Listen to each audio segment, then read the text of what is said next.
Quer que eu abra ali as outras? E aí, pessoal, olha, eu tô aqui numa noite fria aqui no estado do Rio Grande do Sul. É que o meu canal abrange o Brasil todo até. Então, pessoal, eu estou aqui perto da RS 118, mas perto de uma fogueirinha, né? Tô me aquecendo aqui com o pessoal. Aqui a gente aproveitou, né? Foi feita ali uma comida ali pros cachorrinhos.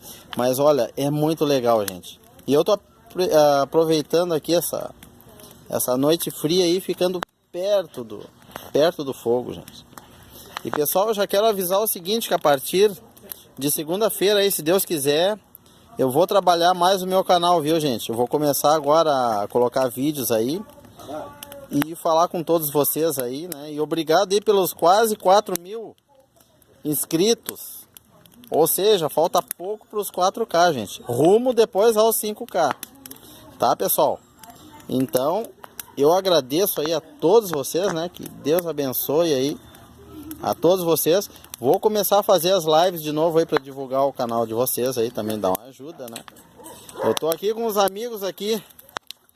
São várias pessoas aqui, gente. Aqui estão dois, mas tem mais gente aí. Mas então é isso aí, pessoal. Ó, até eu tô de capuz. Vou mostrar aqui, ó. Porque tá frio, gente.